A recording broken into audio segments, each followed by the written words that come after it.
Shalom Jemaat Surabaya City Blessing. Berikut adalah pengumuman Blessing Center hari ini. Bagi Bapak Ibu yang pertama kali hadir di gereja ini, kami ucapkan selamat datang dan selamat bergabung. Anda dapat menghadiri ibadah kami setiap hari Minggu yang dimulai jam 8 pagi dan ibadah 4 yang dimulai jam 10 pagi. Untuk Bapak Ibu yang berusia 60 tahun ke atas, kami mengundang Anda untuk menghadiri ibadah lansia yang diadakan pada hari Sabtu tanggal 11 Oktober jam 4 sore. Sekali lagi ibadah lansia hari Sabtu tanggal 11 Oktober jam 4 sore. Dan bagi Bapak Ibu yang ingin mendengarkan kembali pengumuman hari Minggu, Anda dapat mendengarkan pengumuman ini sebagai bagian dari video khotbah yang tersedia di channel YouTube kami. Anda juga dapat bergabung dalam grup WhatsApp Jemaat Surabaya City Blessing Kemah Raja Wali untuk menerima informasi terkini seputar pengumuman gereja serta renungan harian yang menguatkan dengan menghubungi Blessing Center melalui nomor WA 0898 1333 789 juga untuk informasi lainnya. Sekian pengumuman Blessing Center hari ini. Tuhan Yesus memberkati. Hari ini pembacaan firman Tuhan saya ambil dari Filipi 2 ayat 1 sampai 5 yang berbunyi demikian.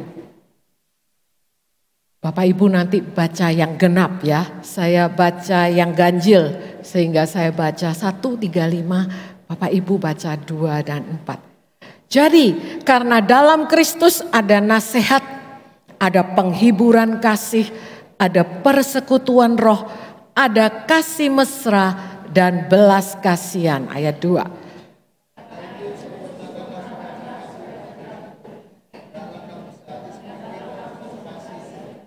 Dalam satu kasih, satu jiwa, satu tujuan. Dengan tidak mencari kepentingan sendiri atau puji-pujian yang sia-sia. Sebaliknya, hendaklah dengan rendah hati yang seorang menganggap yang lain lebih utama daripada dirinya sendiri. Ayat 4.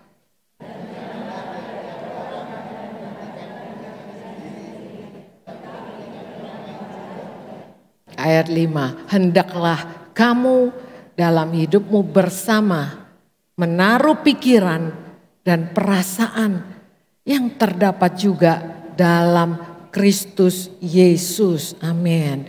Firman Tuhan hari ini kalau dalam terjemahan TB, terjemahan baru ada judulnya yaitu nasihat supaya bersatu dan merendahkan diri seperti Kristus. Ayat ini adalah ayat yang tidak asing, sering kita dengar. Dan terus terang sering kita baca, tapi sulit untuk dipraktekkan. Hari ini paling tidak nasihat-nasihat dari Paulus kepada jemaat Filipi. Ini juga merupakan nasihat yang indah untuk jemaat Surabaya City Blessing. Mari kita kupas bersama-sama. Mulai dari ayat 1 Filipi 2 ayat 1 itu. Ada nasihat-nasihat yang baik. Tetapi coba perhatikan. Saya lihat dalam Kristus itu memang ada nasihat. Tetapi juga ada penghiburan kasih. Yang ketiga ada kasih mesra. Dan ada belas kasihan. Di dalam Kristus. Kalau selama kita tahu bahwa ayat ini berbicara mengenai nasihat, tapi saya mau katakan, kalau Tuhan kasih nasihat, Tuhan memampukan. Amin. Kehidupan Kristen sebagai anak Tuhan itu tidak lepas dari dua hubungan. Karena hubungan yang pertama adalah hubungan yang vertikal. Ini vertikal nih Bapak Ibu. Yang ini horizontal. Bulan lalu kita sudah banyak berbicara tentang doa, ya kan? Doa, bagaimana berdoa, bagaimana doa yang dijawab, bagaimana kita perlu berdoa. Ini karena memang kerinduan Tuhan supaya kita punya hubungan dan salah satu hubungan itu adalah melalui doa.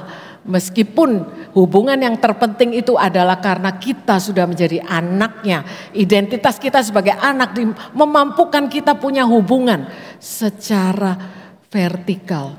Tetapi kita nggak lepas juga kalau punya hubungan yang vertikal. Yang paling sulit yang sekarang kita hadapi adalah hubungan dengan sesama. Kita bisa mengerti firman Tuhan, kita bisa mempraktekkan firman Tuhan, kita hidup firman Tuhan, dipimpin oleh Roh Kudus sesuai firman Tuhan. Tetapi yang membuat hidup ini kacau, yang membuat hidup ini berantakan sesungguhnya adalah hubungan horizontal. Benar? Terjadi tidak cocok sehingga jadi cekcok.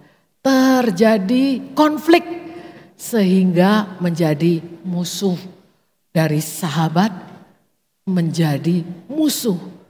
Ya, kasih yang luar biasa mesra tiba-tiba menjadi dingin. Horizontal ini saya berbicara untuk pagi hari ini secara general. Firman ini kalau berbicara mengenai horizontal, pertama-tama juga untuk keluarga kita.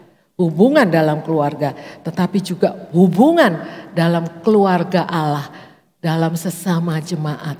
Oleh sebab itu tadi dari ayat 1 aja udah ada 4 bahan pokok sebetulnya yang Tuhan sudah sediakan. 4 bahan pokok, yaitu memang di dalam Kristus selalu ada nasihat dari Tuhan. Di dalam Kristus Tuhan juga memberikan penghiburan. Penghiburan yang terbesar itu keluar dan datangnya dari Tuhan. Hati yang hancur, kita juga membutuhkan penghiburan dari sesama, tapi Dia menyediakan. Dan ada persekutuan roh, ada Roh Kudus. Seperti tadi yang dilakukan yang pertama, ku yakin kau hadir di sini. Meskipun lagu ini mungkin berbicara mengenai ada hadirat Tuhan. Di mana kita menyanyi, menyembah Tuhan, terasa ada suasana yang berbeda. Karena Tuhan hadir. 2-3 orang berkumpul, Tuhan hadir. Tetapi ada kehadiran Tuhan di hati. Ada kasih mesra. Tuhan itu maunya mesra sama kita. Kasih mesra itu karena Dia sudah memanggil kita, memilih kita waktu kita belum bertobat. Waktu kita dalam keadaan terpuruk, Dia memanggil, mengangkat. Itu kasih mesra, kasih tanpa syarat, kasih yang tidak melihat karena kita dalam keterpurukan, kita penuh dosa. Mesra, kata-kata mesra. Dan ada belas kasihan, bukankah belas kasihan Tuhan yang kita selalu rasakan sampai hari ini. Nah, ayat selanjutnya berkata, oleh sebab itu mari kita sekarang sehati sepikir, ya. Dan dalam satu, kata satu itu ada satu kasih, satu jiwa, satu tujuan. Nah, saya mau keluar sedikit ayat-ayatnya. Ini yang sulit. Sekasih, satu kasih. Karena kita kadang-kadang berbeda pendapat. Kita bisa tiba-tiba kasih kita hilang kepada orang yang tidak sependapat dengan kita. Pernah ngerasain gitu? Ya, ini manusiawi.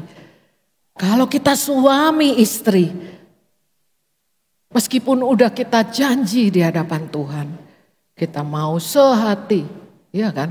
Sampai maut memisahkan.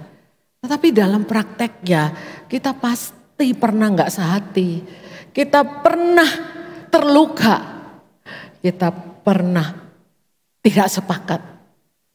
Meskipun kita percaya, oke, saya mau tetap sepakat denganmu meskipun kita berbeda pandangan, itu bagus.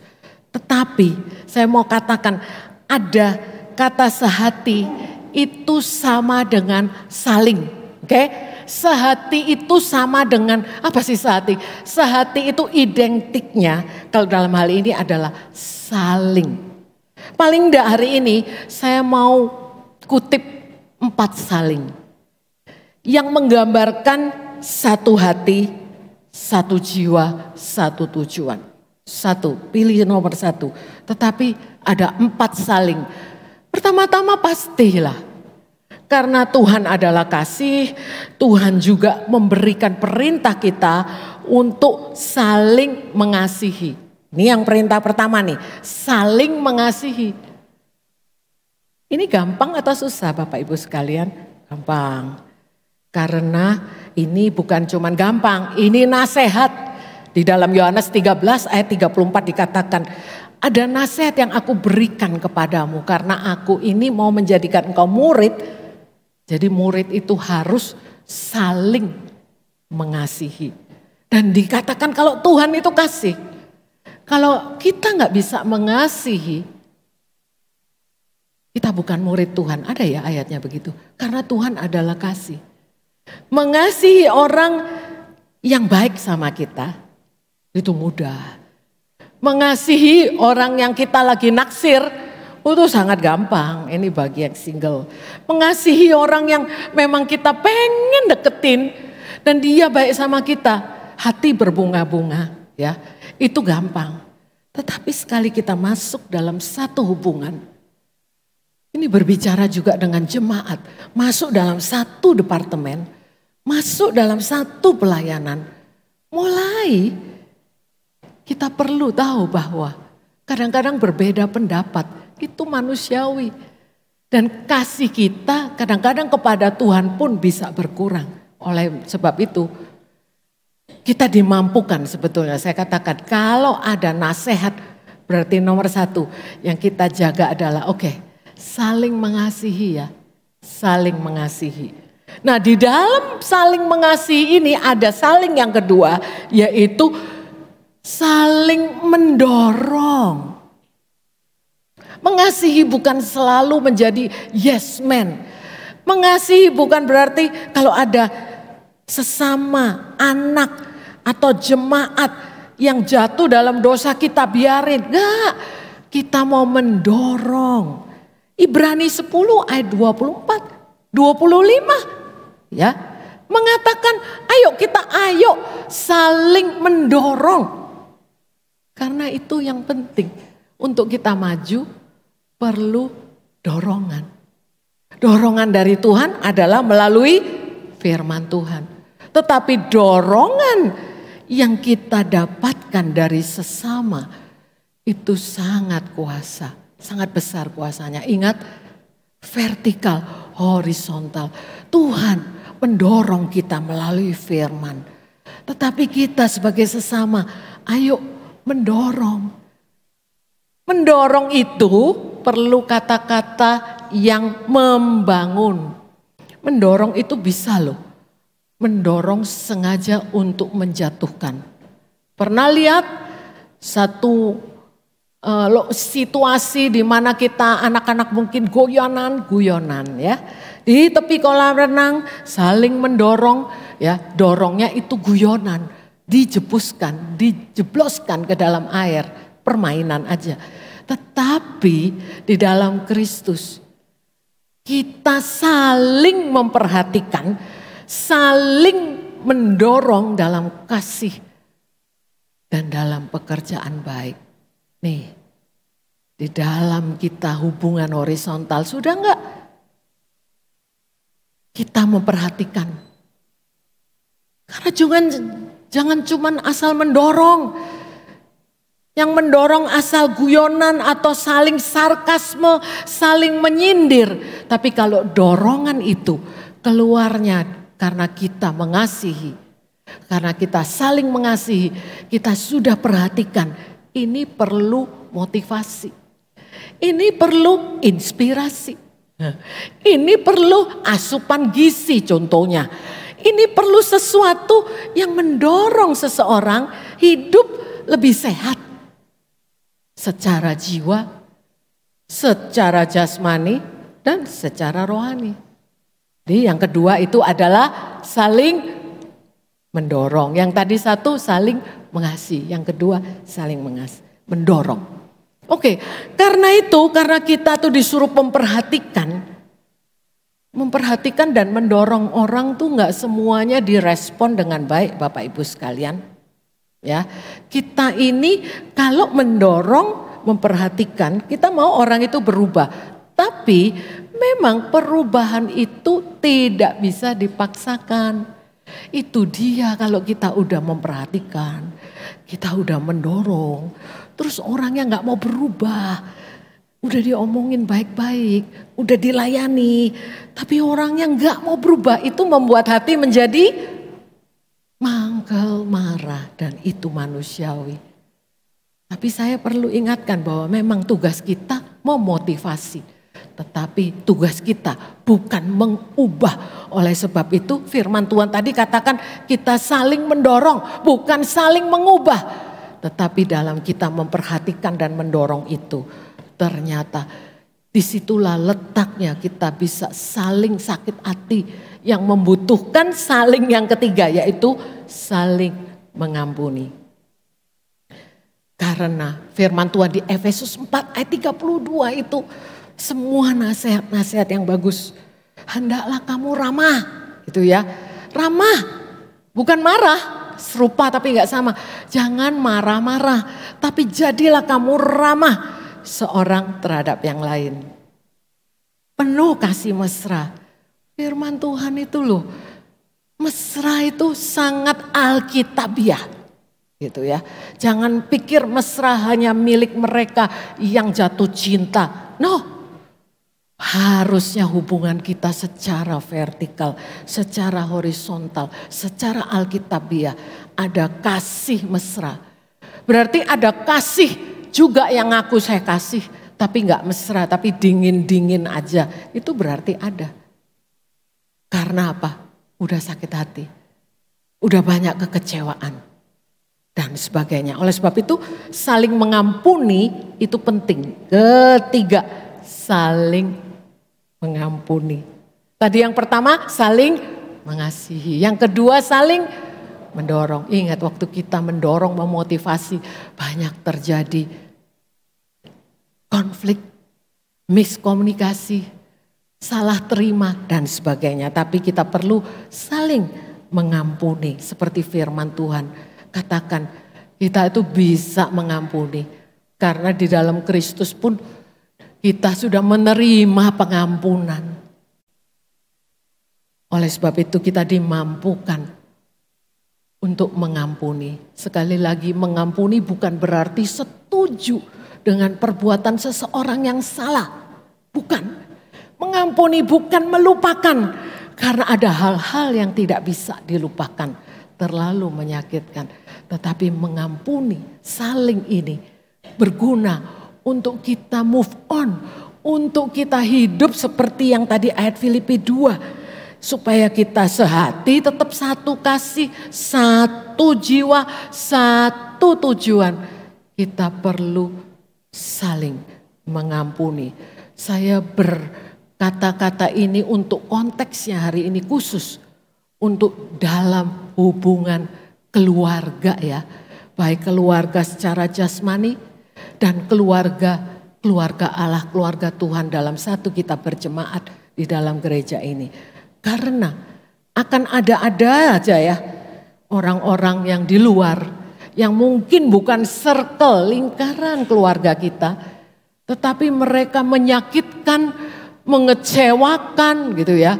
Nah kita juga perlu mengampuni, tapi saya bilang kadang-kadang lebih mudah mengampuni orang yang tidak kita kenal.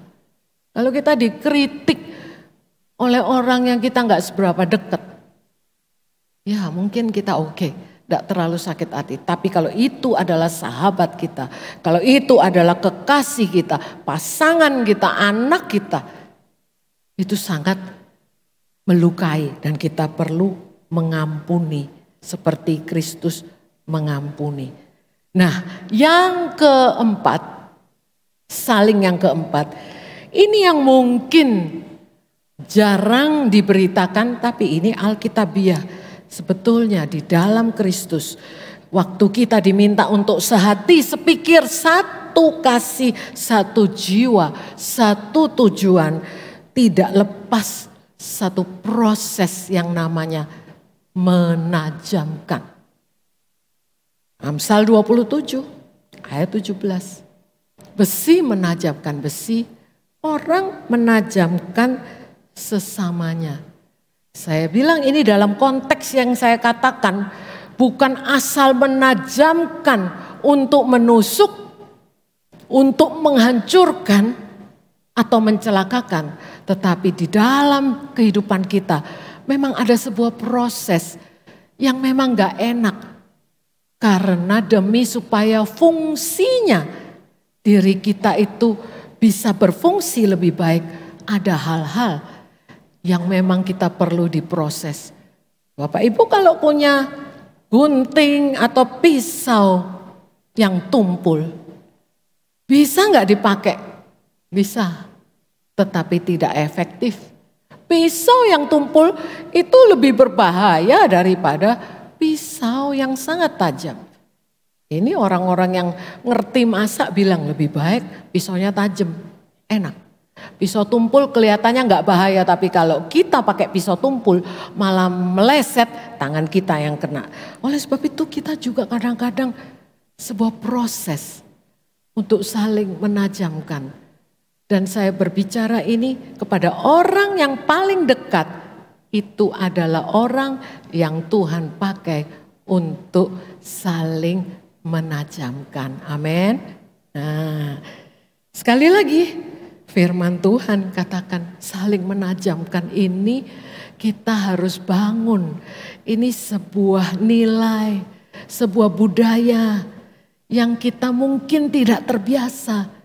Karena kita berpikir kita harus saling mengasihi, mengampuni gitu ya. Nah, tetapi kita tahu bahwa menajamkan ini sebuah proses yang sangat baik. Di mana kita nggak setuju. Kalau tahu ada yang tidak benar, kita tetap berpegang teguh dengan prinsip yang benar. Dan kalau kita mau melakukan sebuah nasihat, kata-katanya adalah dengan kasih. Enggak memaksakan, tetapi bukan berarti tidak berani mengambil sikap. Nah ini menajamkan. Saya nggak tahu pasti perubahan itu dalam diri masing-masing. Saling menajamkan ini ada di dalam firman Tuhan. Tapi kita memang tidak bisa saling merubah orang. Tapi kita bisa melalui saling mengasihi, melalui saling mendorong, melalui saling mengampuni. Maka akan terjadi perubahan demi perubahan. Nah 4 yang tadi saling ini tantangannya ada di satu tempat, hanya satu tempat. Masalah ini masalahnya, tantangannya ini ada di satu. Masalahnya bukan karena pasanganmu yang orangnya keras kepala, bukan. Bukan karena bawahan kita yang bebal, meskipun itu bisa terjadi. Bukan bos kita, gara-gara bos kita ini yang luar biasa pelit atau jahat sehingga saya tidak bisa untuk hidup dengan kasih, bukan. Masalahnya ada di satu tempat dan di dalam diri kita, yaitu ada di hati kita. Hati, sumbernya itu di hati. Saya mau katakan kenapa hati? Firman Tuhan Amsal 4 ayat 23 mengatakan demikian. Ini ayat yang sering kita dengar. Jagalah hatimu dengan segala kewasaan. Karena dari situlah terpancar kehidupan. Hati ini kalau sedang kecewa, sedang putus asa, tidak bisa melakukan yang tadi saling itu tidak bisa. Firman Tuhan Amsal 4 ayat 23 ini bagus sekali kalau kita baca dari beberapa terjemahan. Di sini dikatakan penting loh, hati ini harus dijaga. Karena hati itu rapuh. Hati bisa kuat, tetapi hati yang kuat secara Alkitabiah bukan yang hati yang besi, yang keras.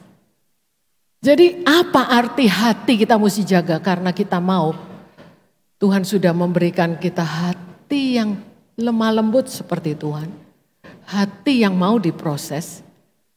Di situ tempat nanti kita ngambil keputusan tuh bisa benar. Firman Tuhan katakan hati ini penting loh. Karena hati menentukan segala pilihan hidupmu. Oleh sebab itu saya mau berbicara mengenai hati. Karena kalau hatinya beres, kita bisa mengerti apa yang Tuhan sudah sediakan untuk kita saling 4 hal ini juga mampu dengan kasih karunia Tuhan, dengan anugerah pertolongan Tuhan kita lakukan. Tapi di sini sumbernya, karena di dalam hati ini ada beberapa hal.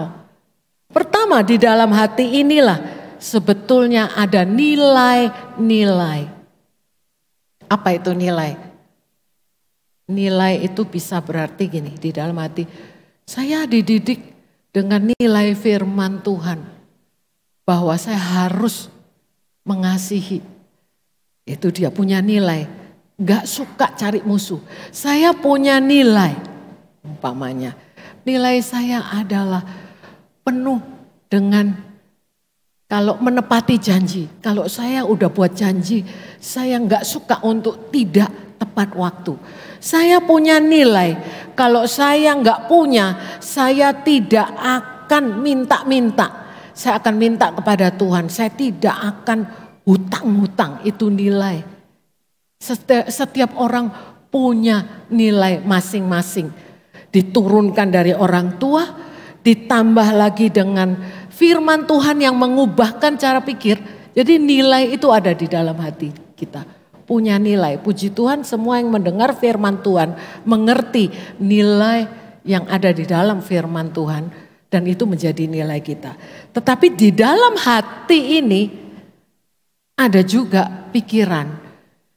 Banyak yang merasa bahwa pikiran itu adanya di sini. Pikiran itu ada di otak. Benar, Tuhan memberikan otak untuk berpikir. Tetapi selalu tersambung dengan hati. Pernah melihat orang yang normal, maksudnya otaknya itu normal. Tetapi perbuatannya aneh sekali karena pikirannya, jalan pikirannya itu aneh. Pernah? Lu itu orang normal-normal, beda ya kalau ada orang yang dinyatakan ini secara otak. Otaknya mengecil, ada Bapak Ibu, otak yang kena virus, otak yang mengecil, otak karena stroke tidak bisa berfungsi. Otak yang karena beberapa penyakit tiba-tiba lupa. Maksudnya sakitnya lupa. Yang dulu-dulu lupa itu ada kelainan di dalam otaknya. Tetapi saya melihat dan firman Tuhan katakan bahwa yang di pikiran ini sebetulnya berhubungan dengan hati. Dan kalau hatimu benar dijaga dikatakan engkau bisa menentukan pilihan. Berarti intinya kalau hatinya bisa dijaga dengan benar, prosesnya itu adalah kita bisa berpikir dengan jernih. Berpikir dengan jernih berarti kita bisa ngambil keputusan yang tepat dan dimulai dari hati. Di hati juga berbicara mengenai belief system, cara pandang. Cara pandang kita itu sangat penting. Seseorang bisa memandang satu hal tetapi dua yang berbeda. Dua hal yang berbeda karena cara pandang. Saya pernah melihat satu gambar yang diberikan, ya gambar itu maaf saya gak ada. Saya bilang itu adalah gambar wanita. Tetapi orang lain bilang bukan, itu gambar yang lain. Itu gambar yang diciptakan oleh orang psikologi untuk mengetes bahwa cara pandang kita terhadap sesuatu bisa berbeda. Saya lucu sekali, saya dengan Pastor Sam pernah melihat sebuah benda, saya katakan ini biru, dia katakan ini hijau. Nah ini biru dan hijau lain ya. Cara pandang kita bisa berbeda. Saya pernah berbeda pendapat, kalau ini harus melakukannya demikian karena ini ABC. Pastor Sam mengatakan oh enggak, kalau menurut saya ini enggak begitu, ini DEF. Nah Cara pandang kita, ini yang kita sedang proses dan ternyata itu ternyata berhubungan dengan hati. Dan next, di dalam hati ini ada juga perasaan, emosi. Bapak Ibu sekalian, orang yang terus-menerus menerima perlakuan kata-kata yang menyakitkan, hatinya terluka. Kadang-kadang saya bisa terluka bukan karena kata-kata yang ketus.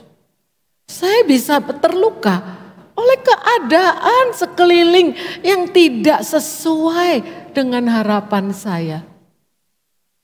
Belum tentu hal yang menyakitkan saya itu kata-kata yang tajam, enggak. Tapi keadaan, sakit penyakit, mungkin keadaan ekonomi. Kita bisa merasa nelongso, bisa merasa sedih, dan bahkan kita bisa merasa terluka. Itu ada di hati. Nah, apa yang di hati itu dikatakan mempengaruhi cara kita berpikir, dan setelah itu mempengaruhi cara kita mengambil kesimpulan dan mengambil tindakan. Oleh sebab itu kita perlu menjaga hati. Amin. Saya bacakan satu ayat. Amsal 24 ayat 19 berbunyi demikian. Seperti air mencerminkan wajah, demikianlah hati manusia mencerminkan manusia itu. Kita kalau lihat di air, kita lihat refleksi air itu kita. Tetapi hati kita, itulah kita.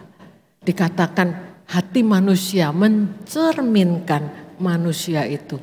Sayangnya kita tidak bisa melihat, menilai, membaca hati sepenuhnya. Kita bisa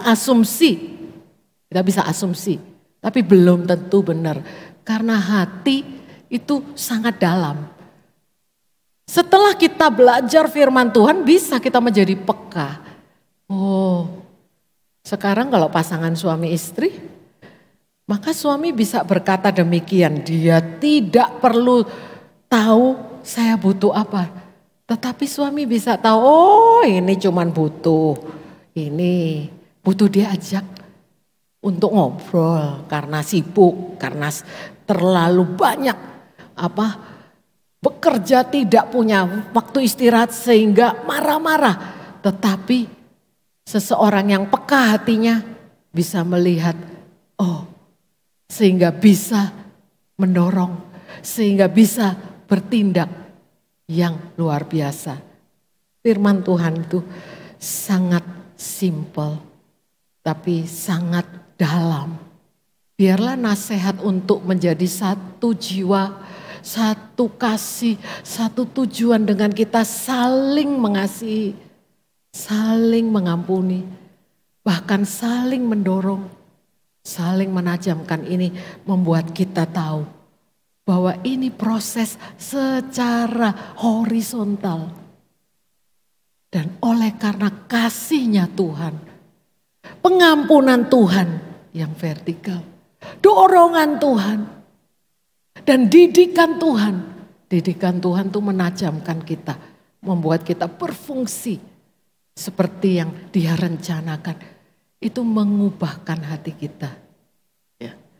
Hari ini bagi semua yang punya keluarga atau ingin berkeluarga, tahu bahwa keluargamu itu adalah surgamu. Di situ engkau menemukan kasih, kedamaian, sukacita. Tetapi bukankah keluargamu bisa menjadi nerakamu? Saya ingat Pastor Hari pernah mengutip itu, ya benar.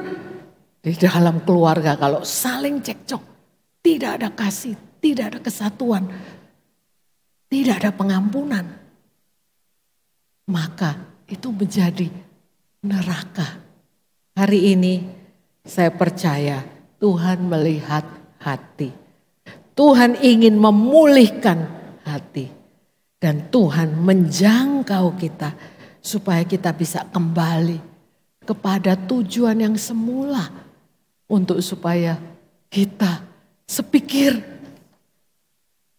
satu hati, ya, menaruh pikiran dan perasaan, pikiran dan perasaan seperti di dalam Kristus. Memang semua hal itu dari hati, karena dikatakan jangan tiap orang hanya memperhatikan kepentingannya. Kepentingannya ini keluar dari hati. Tetapi pikirin kepentingan orang lain. Saya juga bisa katakan jangan hanya memperhatikan perasaanmu saja. Perhatikan, pedulikan perasaan orang lain. Hari ini, waktu kita sebentar lagi akan mengambil bagian dalam perjamuan kudus. Kita ingat bahwa ada sebuah hubungan yang Tuhan pulihkan, hubungan vertikal, supaya kita menjadi satu dengannya. Kita menjadi miliknya. Disitulah kita menerima kasih yang berlimpah. Disitulah kita menerima satu persekutuan yang mana kita sekarang tidak sendiri karena ada Roh Kudus. Di sanalah kita dimampukan untuk melakukan kata saling, bagian kita yang horizontal. Bagian yang vertikal sudah selesai Tuhan berikan. Finish, it is finished di kayu salib. Pengampunan semua selesai. Dia berikan kepada kita supaya kita menyelesaikan yang kita belum tetapi bisa kita selesaikan. Yaitu hubungan yang horizontal. Mari kita berdoa, saya undang untuk tim PAW maju ke depan. Dan kita akan mempersiapkan diri untuk perjamuan kudus. Bapa Surgawi, kalau hamba-Mu sudah selesai dengan firman Tuhan, kami percaya bahwa Engkau Bapa yang baik. Pulihkan kembali hati kami yang terluka ya Tuhan. Karena kami tahu Engkau begitu mengasihi setiap kami. Sehingga kami bisa saling mengasihi yang lain. Sehingga rencana-Mu jadi di dalam hidup ini. Haleluya.